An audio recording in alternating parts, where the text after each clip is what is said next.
Presenta Todo Uruguay Noticias. ¿Qué tal? ¿Cómo les va? Bueno, vamos a hablar otra vez de economía en esta columna, cosa nada fácil en un escenario tan inestable como el actual. No recuerdo en realidad en estos 30 y pico de años que llevamos de periodismo una realidad tan vertiginosamente cambiante como la que estamos viviendo, donde lo que podamos decir hoy, mañana ya puede perder vigencia, porque el escenario es tan inestable como imprevisible. Vean, el martes de noche hicimos la producción de nuestra otra columna, la de los agronegocios. El miércoles de mañana, cuando ya estaba publicada, lo que habíamos hablado de un petróleo que venía estable en el entorno de los $73, ya estaba casi a 80. Esto porque se caía a pedazos por esas mismas horas la ya de por sí frágil tregua en Medio Oriente. Hoy, en medio de estos ataques mutuos, el panorama internacional genera mucha preocupación nuevamente y nos demuestra una vez más cómo lo que pasa lejos repercute, lejos del otro lado del océano, repercute a las pocas horas en nuestra economía. El crudo volvió a subir y el dólar global retrocedió ligeramente desde los máximos de la semana, eh, situándose en el índice de referencia en 100,93 con una baja del 0,14%. Esta caída de la divisa estadounidense se da mientras los operadores de los mercados analizan cuándo podría mover las tasas de interés de la Reserva Federal de los Estados Unidos, porque a partir de ese movimiento se genera inmediatamente un escenario distinto, hasta este momento imprevisible. El repunte del petróleo reavivó los temores por la inflación global y eso alimenta la expectativa de que las autoridades norteamericanas decidan encarecer el costo del dinero, esto es subir las tasas de interés más temprano que tarde para frenar los precios. Todo esto ocurre además en el marco de la cumbre de la OTAN en Turquía, que es un país clave en esa región. Allí, su secretario general, Mark Rutte, afirmó que Estados Unidos tiene todas las justificaciones para actuar luego de que Irán atacara 3 buques mercantes en el estratégico estrecho de Hormuz cuando estaban en plena tregua, ¿no? Un escenario complejo donde las relaciones entre Europa y la administración de Donald Trump están bastante tensas, más que hace algunos días atrás. Están nuevamente tensas. En el plano local, por suerte, parece que el Ministerio de Trabajo y Seguridad Social destrabó el paro en la terminal Cuenca del Plata del puerto de Montevideo, que es otro tema del cual hablamos en la columna anterior. En la de agro, porque todos los temas se entrelazan. Y el conflicto se había agudizado fuerte al punto que la empresa denunció que el sindicato se negaba a abastecer de agua potable para consumo humano a los barcos y que impedía el ingreso de proveedores tercerizados. Tras una jornada de paralización total, el ministro Juan Castillo confirmó que se presentó una propuesta que llevó al sindicato a levantar la medida de fuerza para retomar las actividades y volver a dialogar. La fórmula del gobierno fue la de sentarse a discutir el convenio colectivo a partir del próximo lunes, pero con la condición de negociar sin paros de por medio y sin sumar nuevos temas que desgasten la confianza. El fondo de la disputa sigue siendo el mismo. Los trabajadores reclaman que se les asegure un mínimo de 25 jornales al mes para tener estabilidad laboral, algo que la empresa rechaza otorgar antes de sentarse a discutir el convenio en una negociación libre, o sea, sin presiones, como debe ser y como ha sido siempre en la historia de las negociaciones laborales en nuestro país. Más allá de este avance de último momento, el fuerte reclamo de los sectores productivos que mencionamos en la columna de agro el miércoles sigue en pie.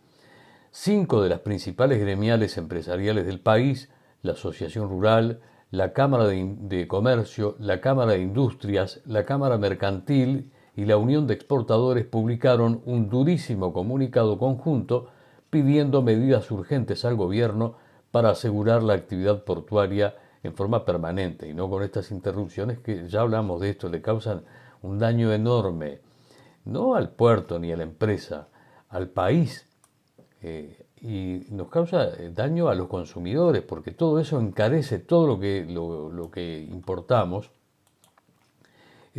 porque por los perjuicios que provocan este tipo de paros.